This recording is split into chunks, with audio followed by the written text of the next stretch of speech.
বন্ধুরা, আজকের ভিডিওটি একটু অন্যরকম হতে চলেছে। আমাদের জীবনে এমনও সময় আসে যে আমরা কারো সম্পর্কে জড়িয়ে যাই, আবার দেখা যায় যে অনেক সময় সম্পর্ক ভেঙেও যায়। এমন সময় আসলে কি করা উচিত? তো বন্ধুরা, ভিডিওটি শেষ পর্যন্ত দেখার বিনীত অনুরোধ করছি। সম্পর্ক ব্রেকআপ হয়ে গেছে, কষ্ট কমাবেন যেভাবে। প্রেমে যে কেউ পড়তে পারেন, এতে অবাক হওয়ার কিছু নেই। সম্পর্কের সময়টা ঠিক যতটা মধুর, ঠিক ততটাই কষ্টকর হয়ে ওঠে। ধোঁকা খেলে বেশ কিছুদিন কান্নাকাটি করে অনেকেই আবার নতুন করে ঘুরে দাঁড়ান, নতুন কারো প্রেমে পড়েন। কিন্তু সবার জীবনে তেমনটা হয় না। সম্পর্কে যার অনুভূতি যত গভীর, বিচ্ছেদের যন্ত্রণা তার মনে ততটাই দাগ কাটে। কেউ মুষড়ে পড়লেও সামনে নেন, আবার অনেকে অবসাদে ডুবে যান। বিচ্ছেদের যন্ত্রণা সহ্য করতে না পেরে চরম সিদ্ধান্ত নেওয়ার নজিরও কম নয়। তবে এই কষ্টকর থেকে বেরিয়ে আসার পথও রয়েছে।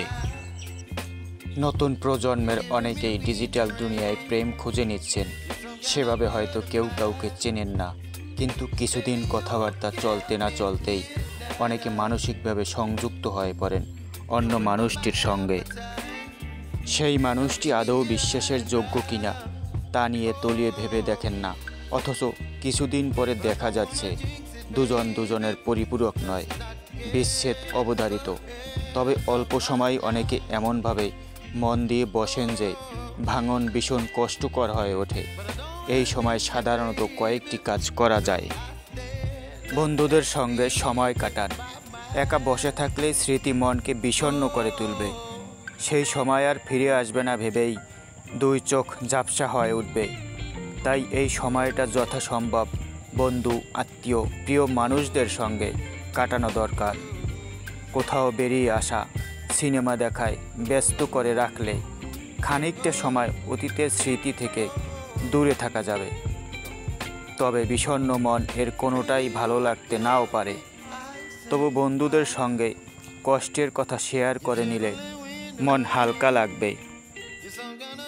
নিজেকে বোঝানো, নিজেকে প্রশ্ন করা দরকার, যে মানুষটি কষ্ট দিলেন তিনি সত্যি কি যোগ্য ছিলেন? তিনি কি সত্যি কোনো দিন ভালোবেসেছিলেন?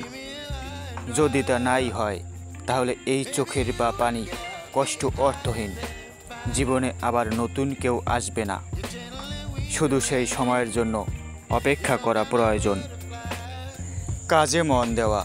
মানসিক কষ্ট ভোলার অন্যতম উপায় নিজের কাজে মন দেওয়া, নিজেকে সময় দেওয়া। বিচ্ছেদের পরের সময় যতই তালমাতাল হোক না কেন, কর্মজগতে মন দিলে বেশ কিছুটা সময় অন্য সব দিকগুলো ভুলে থাকা যায়। পেশা জগতে মনোসংযোগে কাজের উন্নতি হতে বাধ্য। এক্ষেত্রে কাজের জগতে প্রশংসা মিললে নতুন করে ভালো লাগা তৈরি হবে। আপনার শখ কি? নিজের শখ। ছোট থেকে বড় হওয়ার পথে নানা সময় নানা রকম শখ তৈরি হয়। অনেক শখ হারিয়েও যায়।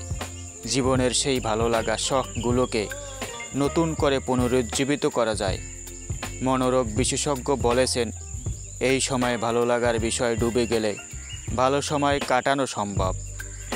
কেউ ভালোবাসেন, কেউ ছবি আঁকতে ভালোবাসেন।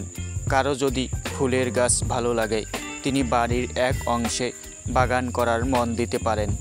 নতুন করে গান শিখতে পারেন, আঁকা শেখাতে পারেন।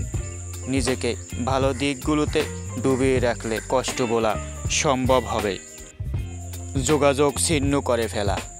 বিচ্ছেদের পরেও অনেকে প্রাক্তনের ছবি দেখে নীরবে চোখের পানি ফেলেন। অনেকে সামাজিক মাধ্যমে তার গতিবিধি নজরে রাখেন, কিন্তু এগুলো করে কষ্ট কমানো যায় না। যে গিয়েছে তার জন্য মন খারাপ না করে নতুন কিছুতে মন দেওয়া প্রয়োজন। মনের কষ্ট প্রিয় কোনো মানুষকে বলতে পারেন।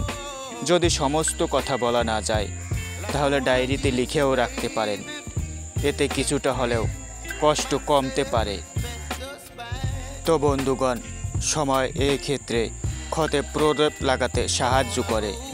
তাই কষ্ট ভোলার জন্য সময় দেওয়া প্রয়োজন।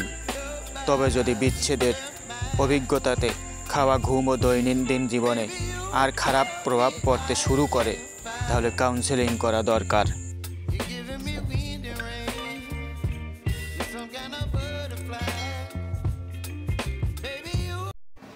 SM Sujan records.